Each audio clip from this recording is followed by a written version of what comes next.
Hello, and welcome to Precon Decon, the video series where I deconstruct the pre-constructed decks of Magic the Gathering's history. In this video, we're going to start looking at the Scars of Mirrodin block, and we're going to start off with the first set, which is Scars of Mirrodin. Very fortuitous timing. That I'm doing Scars of Mirrodin at time of recording. Phyrexia All Will Be One has been out for about 2 weeks, so Mirrodin and new Phyrexia is really on my mind at the moment. So this has worked out very well. That I'm talking about the kind of where it all started essentially. So we're going to start off by looking at Deadspread, which is a blue and black deck. So let's start taking a look at that. So the theme of the deck is -1/-1 counters. They're back for Scars of Mirrodin because a lot of things use -1/-1 counters, as we'll see, and also the new proliferate mechanic, which we'll talk about that more when we get to a card that has proliferate. But yeah, because it does a lot, as we'll see. So the foil face rare is Carnifex Demon. So 4 and 2 black for a 6/6 flyer, enters the battlefield with 2 -1/-1 counters on it. You can pay a black, remove a -1/-1 counter from Carnifex Demon, and put a -1/-1 counter on each other creature. So this is pretty good. There's like so many effects in the deck that like synergize really well with this ability. Just being able to, just its ability, like even if you just pay 2 black, take its counters off, give everything -2/-2, and then you've got a 6/6 flyer in the air. This is like really solid. I think really good rare to start things off. Yeah, really like Carnifex Demon. Yeah, I say a lot of effects in the deck that care about -1/-1 counters. So we have 2 Fume Spitters, single black for a 1/1. Sacrifice it to put a -1/-1 counter on target creature. Yep, this is really good. For a 1-drop especially. Because the thing is, because at time recording, the Shadowmoor and Eventide decks are sort of up at the moment, so there's a lot of like -1/-1 counters in there because of the Wither ability on some creatures, and a lot of what I said there applies here, in that -1/-1 counters are really good because it permanently weakens a creature. So like even late game, Fume Spitter matters because this can put a -1/-1 counter on like a big creature, permanently weaken it. Like you still get a use out of it. And the fact this can be done instant speed, requires no mana, doesn't need to tap. Yeah, I think it's really good. Really solid little 1-drop, I think. And then a skin render, single skin render, 2 and 2 black. Always thought this looks like the Xenomorph from Aliens, which I don't know. It's super cool though. I really like it. So 2 and 2 black for a 3/3. When it enters the battlefield, put 3 -1/-1 counters on target creature. So really strong effect. Better than straight up -3/-3 in Slender 10. This is doing a lot for 4 mana because it's just a 3/3 with kind of like no drawback, which is really good anyway in black at this time anyway. And then to do this effect as well to permanently weaken something is really strong. Interesting story. Maybe not, but it's a tangent at least. Scars of Mirrodin was the first set I ever went to a pre-release event for, which was exciting, and it was it was quite a thing. But yeah, I remember having skin render in my the deck that I made, and man, it was really good, really strong card. Always felt happy drawing it because it answers so much. Yeah, really good card. Really like skin render. So let's move on and look at Thummingbird. So 1 and a blue, 1/1 flyer. Whenever it deals combat damage to play, proliferate. So let's talk about proliferate. So proliferate is whenever you proliferate, you choose any number of permanents and or players with counters on them, then give them another counter of a kind already there. So this synergizes with roughly 1 billion cards, doesn't it? Anything that cares about +1/+1 counters, charge counters, -1/-1 counters, loyalty counters, poison counters. There's so much that this like works with. And the fact every time you proliferate you can do just any amount of them is like it's just honestly kind of crazy. Like it does so much and it feels really strong. When you proliferate and you're just adding counters all over the place. So obviously, like this goes really well with. I was going to say it goes well with Carnifex Demon. It doesn't because Thummingbird gets killed by Carnifex Demon's ability.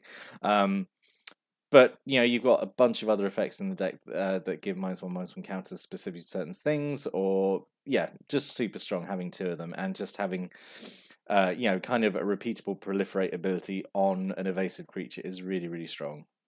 So yeah, great card to have. A single Dark Slick Drake, just 2 and 2 blue for a 2/4 flyer. When it dies, you draw a card. Yeah, it's perfectly fine card. And 2 Sky Eel Schools, 3 and 2 blue for 3/3 flyer. When it enters the battlefield, you can draw a card, then discard a card. Again, like perfectly fine. There's actually quite an excess amount of lands in here, so normally you'll have something to discard, I think. 2 Moriok Grievers, just 2 and a black for a 3/2. Yep, just this is kind of boring, but it's here. It fills the curve, I suppose. It's okay. And then 2 Leaden Mares and 2 Silver Mares. So these are back from original Mirrodin. I don't like the art as much on these reprint ones. They look a bit weird. I don't know, maybe it's in the case they're in the process of being Phyrexianized or something. I don't know, but I prefer the kind of cleaner Kev Walker art from original Mirrodin. Anyway, but these are both like 2 colorless for 1/1s, and they tap to give you a mana of a certain color. Pretty much all the Scars of Mirrodin precons are going to have these in one way or another because they're very useful.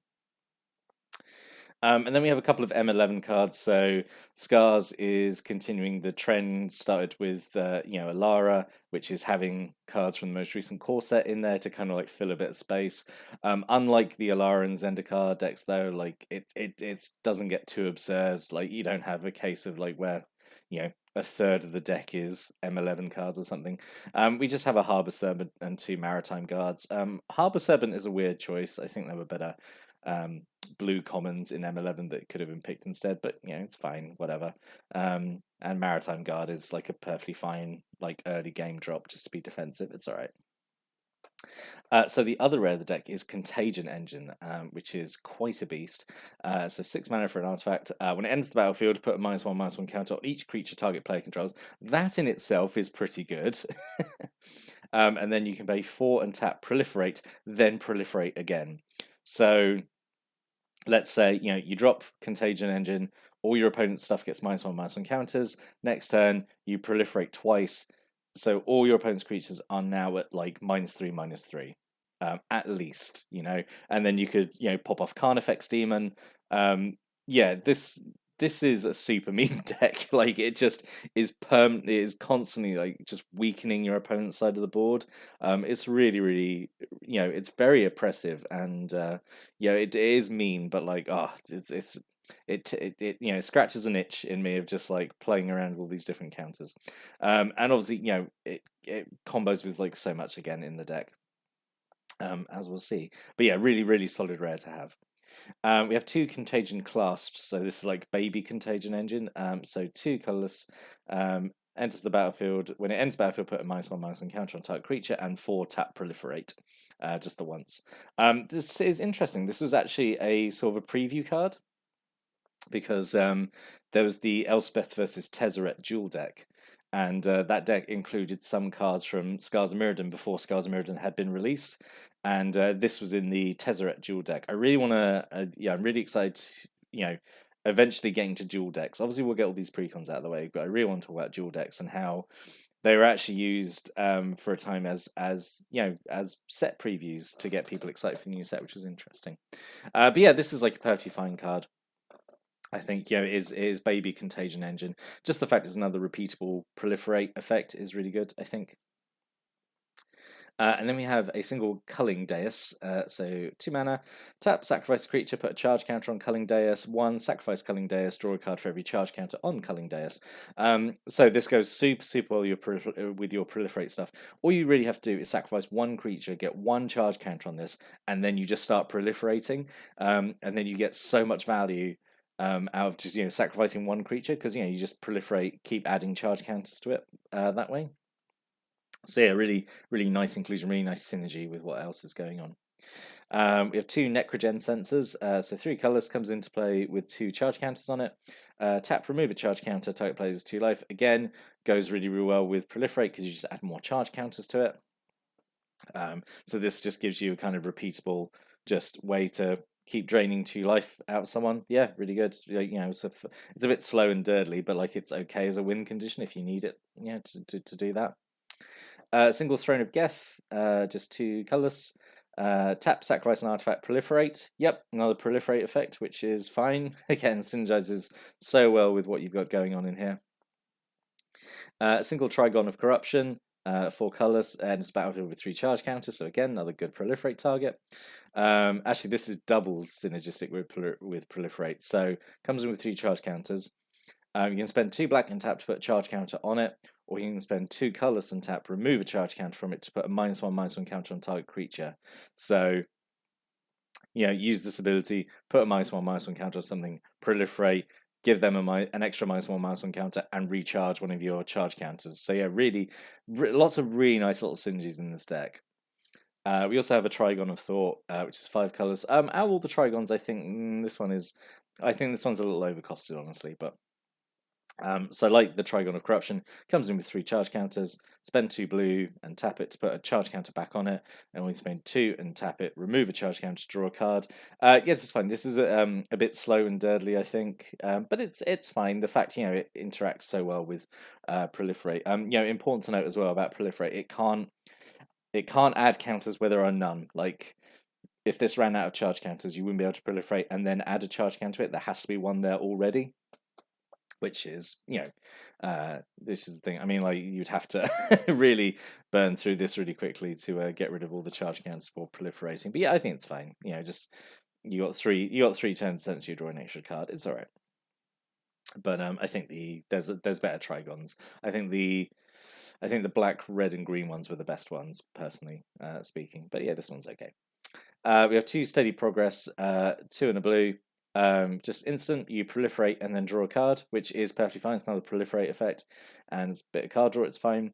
Has the most, I don't know. This flavor text is so heartbreaking and so iconic. Like, oh, more of that strange oil. It's probably nothing. Like, oh no, my dude, it's not nothing. Oh no. Yeah, it's like. I don't know. The Phyrexians, I just love them. They are just the best bad guys I think Magic the Gathering has. And then 2 instant infections, 3 and a black. Put a -1/-1 counter type creature, draw a card. So yeah, another bit of card draw, and obviously a -1/-1 counter goes on something which sets you up to proliferate. Yeah, as I say, just like so many nice little synergies going on in here. Single Doomblade from M11. Yep, just 2 mana, destroy target non-black creature. Yep, fine. A single Twisted Image, so 1 blue, switch target creature's power and toughness till end of turn, draw a card. So I'm not too sure what this is achieving in this deck. The only thing I can sort of think of is, well, I mean, it's draw a card for 1 blue, you know, at the very least, isn't it, right? So I suppose you could use this on Dark Slick Drake to make it a 4/2 flyer to do, you know, extra damage. You could use this, I guess, on opponents' creatures that have higher toughness than power. Like if you put a load of -1/-1 counters on them, you switch their power and toughness, and then they die because, you know, their powers become their toughness. That's possible, I guess. I think it's a fun trick, but like I'm not 100% sure what it's doing. You know, if it's living up to its potential in this deck. It's at the very least, it's, you know, it's draw a card for 1 blue. And a single Sorcerer Strongbox from M11. Sort of talked about this one a little bit when looking at the M11 decks. It's okay, I think. 4 colorless, comes in 2, tap, flip a coin. If you win the flip, you sacrifice the Strongbox and draw 3 cards. So this, yeah, it's okay. It's just, you know, it's. I think it would obviously be frustrating if you really need to draw 3 cards and like you just keep losing the flip. But yeah, it's fine. I think it's a fun little inclusion. Everyone likes a coin flip card, right? And then, like I said, there's actually quite a lot of land in here, 13 islands and 13 swamps. So 26 land, which is quite high. Yeah, I don't know. Maybe it needs it. So what could have been? So overall, I think like the card choices in here are pretty good. Some potential, you know, changes could have been made here. Maybe Tumble Magnet. So this 3 colors comes in with charge counts on it, so obviously it goes really well with all your proliferate. You remove a charge counter to tap an artifact or a creature, so just kind of disrupts opponent's board a bit more. Alternate rares, I think Carnifex Demon is really, really good. and Contagion Engine. They're like, I think the two rares in here are actually honestly kind of perfect. But just this is kind of what could have been, I suppose. So Grind Clock, I guess, could be an option. So it's two.